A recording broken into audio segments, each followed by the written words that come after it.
Урматтуу телекөрүүчүлөр, сиздерди Ынтымак телеканалынын Ош Браво теледолбооруну көрүүгө чакырабыз. Урматы менен мен Ильяс Абдыразаков.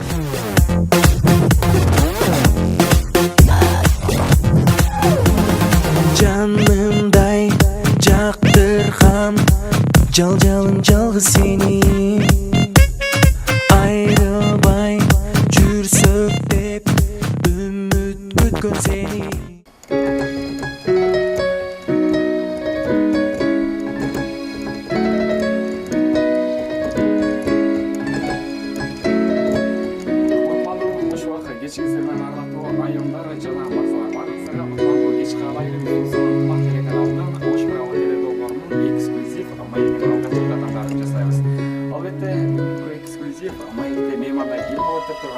Барыңыздар үшін ең қызықты жана позитивдүү маанай тартуу үчүн ырчы, оончу, маданияттын мыкты кызматкери, өрешдин ээси болгон аранжировщик, казак-кыргыз эстрада жылдызы Ильяс Абдыразаков ушундай өзгөчө студиясына кадам таштап келип отурган учурубуз.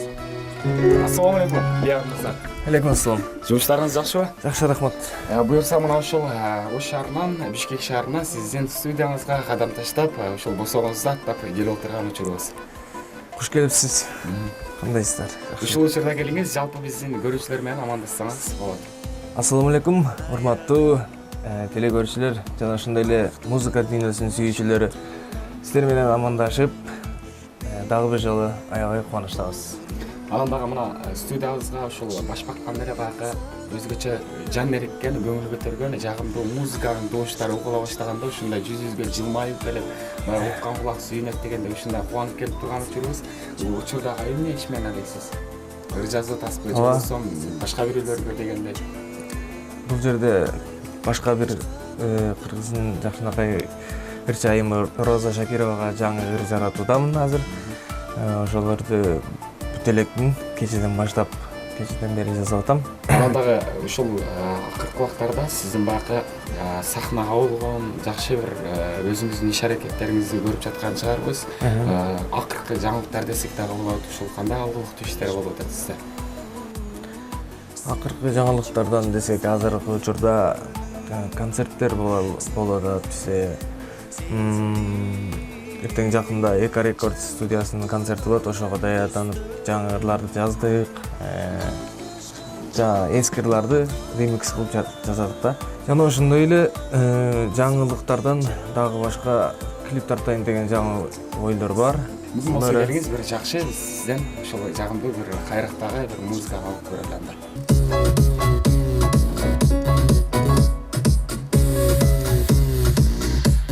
Муну баштап алышы да. Анан азыр бул жерден прогрештер кете баштайт. До конца бүтө элек да. Аягына чейин.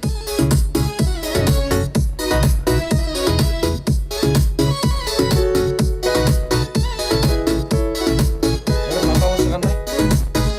Жамар, Но пианино ойноп атат го. Ошол оондор болот.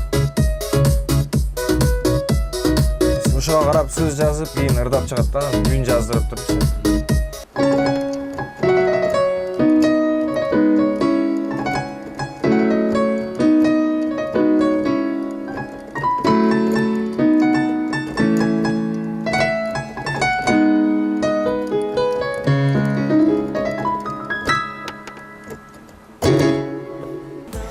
Мына ушундай кымбаттуу көрөрмандар, биз менен чогуу болуңуздар анткени ушул Ильяс мырзанын студиясында биз жан эриккен бир кайрактарды мына азыр эле тыңдадык өзүнүн ойноп берген музыкасы аркылуу.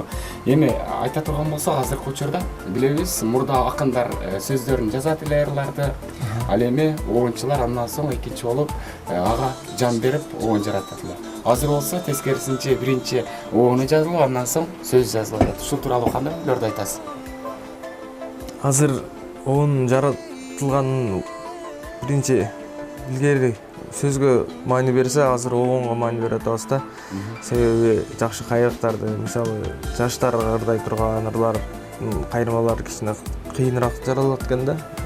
Кайрактарычы. Ошондуктан биринчи оон жаратып алып, музыка жаратып алып, анан сөз жазган жакшыраак болот да. Эгерде сөзүнүн үстүнө оон жазсаң, бир кызыктай эле оон чыгып калат экен дагы, ырдаганга дагы кичине ыңгайсыз болуп калат экен. Ошондуктан биринчи оон жаралып, кийин сөз жаралган ошого биз үчүн жакшы болуп атат да. Анан дагы азыр сизди карап отуруп, ушул эмгегиңизди баамдап отуруп, баягы мен айтар элем, ушул ишиңизди аранжировщик, китаптап айтканда баягы ырга көйнөк кийгизген ушундай өнөрүңүз өркүндөсүн дейли. Сиз мүмкүн болсо минусовкасын бул жактан берип, жан дүйнөңүз менен ырдап берсеңиз. Макул. Анда кымбаттуу телекөрөрмандар, барыңыздар биз менен чогуу болуңуздар. Ильяс Абдыразаков өзүнүн студиясында мына ушундай өзүнүн автордук минусовкасын коюу менен өзүнүн жан дүйнө менен сиздерге сөз олото ырдасын. Биз менен чогуу болуңуздар.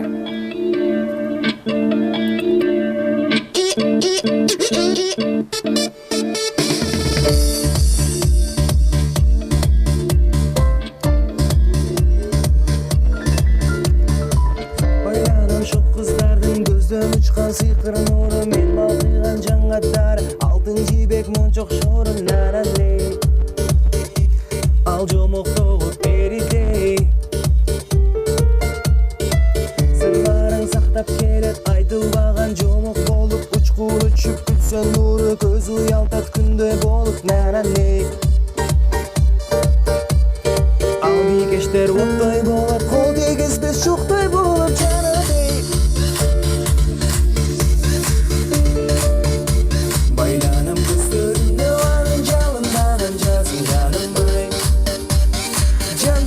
Yaşa çalınday ay ay ay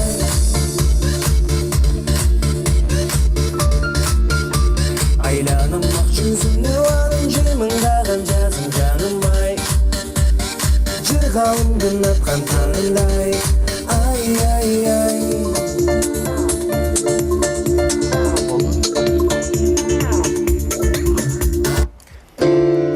Азамат сиздерге кол чабуулар болсун. Мына ошондой ардактуу айымдар жана мырзалар, Ильяс мырза азыр өзүнүн автордук Жанымай аттуу популярдуу аталган ырын ырдап өттү. Сизге ийгилик коштосун дейли. Чындыгында баягы кымбаттуу телекөрүүчүлөр бүткөн ишке сынчы көп деп, ал эми сахна артындагы кыйынчылыктар ар бир көз ирмендер албетте бул кыйынчылыкты туудурат. Анткени Ильяс мырза ушинтип майдадан чоң иш бүтөт дегенде мына ушинтип ырды кайрактарын таап отуруп, ырларды жаратып, элибизге талантын тартуулап, жакшы бир ырларды оолото жазып келет. Ильяс мырза айтсаңыз, эми ушул баягы аранжировщик деп сизде көпчүлүк баягы ырчылар ушундай өзүнүн ырларын жаздыруу үчүн келип кызматташып жүрүшөт. Эң алыскы жактан кимдер келип жаздырды же болбосо кыргыз ушул ырчыларынан кимдер менен тыгыз иштешип, кимдердин ырын жазып берип атасыз? Мен ачыгын айтканда кыргыз ырчыларынын көбүнчө эле жаштар эстрада жагынан жазам да. Ошондуктан эстрада ырдаган ырчылардын көбүнө эле жазып берем негизи. Кимди ким ырдаса жанагындай фольклордук стиль эмес, жаңы эстрадный ырларды жазам. Анан дагы жаза берем. Казакстандын ырчылары менен дагы кайрат нуктасы менен дос катары жакшы мамиледесиздер. Ушул тууралуу дагы баяндап өтсөңүз. Жакшы мамиледебиз. Эми жанагы чыгармачылык жолубуз бир болгондуктан таанышып, концерттер өткөзүп, ушундай дос болуп калганбыз, эми тааныш болуп калганбыз дегендей. Концерт эми ал тууралуу айтканда дагы да болсо ошондой эле жана балыкчы балыкчынын алдынан тааныйт дегендей эле ырчы менен ырчы дос болот экен да негизи. Анан чындыгында биздин жакшы эле достчулугубуз, жана ошондой эле чыгармачылык дагы да болсо ырдап эметип атабыз. Талыкпаган эмгектер менен ырлар жаралып атат. Ошо дагы да болсо ийгилик, өзүбүзгө ийгилик каалап коелу. Сөзүңүз курман болсун, биз дагы ийгилик каалайбыз. Эми ана өзүңүздүн студияңызда отурабыз. Ушул кайсы программа менен жазасыз ырларды? Мен ар кандай программалар менен жазам. Кайсы жаңы программалар чыгып аткан болсо, жана кайсы жаңы звуктар чыгып аткан болсо жаза берем. Кайсы мода болуп аткан болсо, ошолорду эметип жазам. Анан дагы бизди көрүп жаткан ар бир көрүүчүдө балким суроо түйүлүп жаткандыр, же болбосо жаш таланттар чыгып келе жатат. Ушу жаш таланттар Ильяс Абдыразаковго биз ырыбызды жаздырган болсок канчадан жазып берет экен деген дагы ойлор туулса керек. Мүмкүн болсо айта аласызбы ачыгын? канча акчасы канча болуп атат, гонорары бир жазып бүтүрүп берип аягына чыгып. Эми кымбат эле акча эмес. Биздин өзүбүздүн жаштар көтөрүлсүн деп арзан эле жазып берем. Негизи чындыгын айтканда көңүлдөн чыккан эле көңүлдөн чыкканда дегенде $300 болуп калат да, мындай айткандачы. Башынан аяк иштегенге. Бирок негизи акчасы келип, ырдын ар бир ырдын өзүнө жараша акчасы болот. Мен мындай жазам деген менен bir kişine kıyınçılıklar bolup kaladığın bolmasa al ırдын акчасы көпкө чейин көтөрүлүп кетет да 500-600 чейин көтөрүлүп кетет. Бул жерден мен иштеп коюшум бул ал ырчынын өзүнөн да зависит этет да. Жакшы ырдаш керек, сразу түшүнүп алып кетиш керек, аракет керек. Анан угуп көрүп эле мен ырчы болбой калдым го деген да ырчылар көп окшоп айтат го деп түшүнбөй калганда. Ошондуктан ар кандай да бир эле нерсе ставкада турбайт. Чындыгында баягы эки иште тең мына ийгилик жаратып келе жатасыз. Эки иши баягы ырчылык менен аранжировщик экөө бири-бирине канат бутак болуп, сиздин талантыңыздын элге тез жетишине көмөк берип дегендей. Эми айтсаңыз ушул учурда ушул мына аранжировщик катары ушул улуттук аспаптардан деп коелу же музыкалык аспаптардан канча түрүн ойной аласыз? Мен көп эле түрүн ойной алам. Мисалы кичинекейимде комуз үйрөткөн мени чоң аталарым. Ошон кийин болсо пианино ойноп кеттим. Анан азыр болсо аранжировка жазып отурган ар дайым пианино менен эле заниматься этип, ошондуктан ушунун артынан эле жүрөм да. Комузда калып кетти. Эми келиңиз ушул учурда мына үйүңүзгө келген чагыбыз, үй бүлөңүз тууралуу дагы экөөбүз айтып өтсөңүз. Бүлөм тууралуу экөөбүз айтып өтсөм, баары жакшы, Кудайга шүгүр, сонун жашап атабыз. Балабыз чоңоюп атат, кичинекейбиз дегендей. Аты ким эле? Розам, Рамазан болчу. Рамазан айында төрөлгөн. Аны кыскартып Розан ат коюп койгонбуз. Азыр жашка чыкты? 2,5 жашка чыкты, августта 3-гө чыгат. Анан дагы элибизде айтылган сөз бар да, баягы алма сабагынан алыс түшпөйт деп. Ушул байкап каласызбы? Уулуңуздан дагы кичине баягы чымындай болгон таланты барбы? Конечно. Дүйнөгө сапар тартайын деген.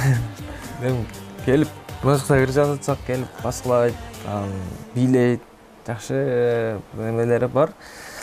Ушул жерде сөзүңүзгө карагычы, уулуңуз ырчы болсо каршылыгыңыз жок беле? Же болсо башкача өрөгө тарбиялайын деп атасызбы, башка? Кырчы болсо дагы, кантсе дагы адамгерчиликтүү, жакшы, имандуу балдардан болуп чоңойсо болду. Өзгөчө жагымдуу бир ырды тыңдайлы. Макул кеттик анда эмесе. Ал үмүтүңдү, бул сүйгөнүңдү, ак сезимимди, издегенимди, ашыктыгым сага анан сүйүм жеттимди. Гүл кучактап сен кыялымдагы, түн кучактап мен сагынганымды, сени жаным талбай издеп таптым. Табышмадымбы, адашпай ак сүйүмдү таптымбы, арбалык махабатка баттымбы, тагдырым жазган бактымды, алмаштыра албай, жалганбы же чындыгын бере албай, жомоктой жан дүйнөмө келе албай, махабат сырын чече албай. Чоң рахмат, ушундай жаңырлардын үстүндө иштеп атабыз. Азаматсыз деле Ильяс мырза, чындыгында кымбаттуу телекөрүүчүлөр, жагымдуу жанериккен, жагымдуу уруулар дал ушул өздүк студиядан элибизге, мекендештерибизге чыгат деген. Чындыгында ушул учурда мен сизге суроо узаткым келип турат. Ушул кичинекей болгон өздүк студияңызда илхам кайсы учурлар көбүнчө келет? Өздүк студия кайсы учурларда көп келет. Мен илхам күтпөйм. Ар дайым эле ырлардын үстүндө иштей берем. Ошондой. Таң атып кеч киргенге, кеч кирип таң атканча деген. Илхам мына үйдө болот, мени күтүп турган болот. Келем учурашып көрүшөбүз. Сөзсүз. Өткөн күн учкан куш шартка кайрылбайт дейт. Мына ошентип эксклюзив маегибиздагы ушул мүнөттөрдөн соңуна чыгып отурат. Ильяс мырзага биз чыгармачылыгына эргүү, ал эми жакшы бир ырларды ушул өздүк студиясынан жаратып, таң калтырган жагымдуу ырлар элибизге жаңырсын деп тилеп калалы. Биз болсо сизге ыраазычылыгыбызды айта алдык. Келиңиз эми жалпы бизди көрүп жаткан мекендештерибизге жылуу саламыңызды ушул өздүк студиябыздан арнаңыз түз барып тизиндейли. Чоң рахмат. Анда эмесе барыңыздарга эмне дейбиз? Үй бүлөңүздөргө бакыт, мекенибиз тынч болсун, аман болсун, ар бир үйдө тынччылык болсун, токчулук болсун. Жана ушул көрөрмандар ар дайым бар болсун. Сиздер бар, биз бар демекчи. Сиздер болгондон кийин биз ырдап сиздерге гана кызмат кылабыз демекчибиз. Бар дайым бар болуңуздар. Рахмат айталы сизге. Мына ошондой алтындай болгон ыр жазып жаткан учуруңуздан бизге убакыт бөлүп, жакшы бир маекти куруп, анан дагы калса эксклюзив ырларды жандуу үнүңүз менен ырдап бергениңизге чоң рахмат. Кымбаттуу телекөрүүчүлөр, биз болсо сиздер менен коштошпойлу, кайрадан Ош Право теледолбоорунун алдыгы мүнөттөргө уламакчыбыз. Биз менен чоң болуңуздар.